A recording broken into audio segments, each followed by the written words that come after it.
We don't have language or visuals to describe the kind of systematic trauma that is inflicted upon human beings, or maybe many in this generation didn't have it until they've seen Gaza.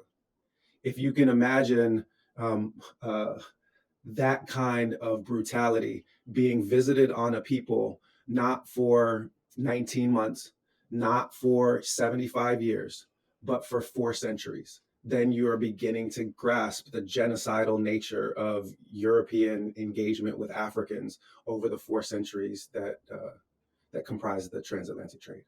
The form of capitalist enslavement that develops in the Western Hemisphere and in the Western world is categorically different than that which preceded it. It's not to say that slavery was a piece of cake in other places or in other times, but it never reached this kind of scale, this kind of brutality. It was never uniquely racialized in any other part of the world. A lot of people will point to the so-called Arab slave trade.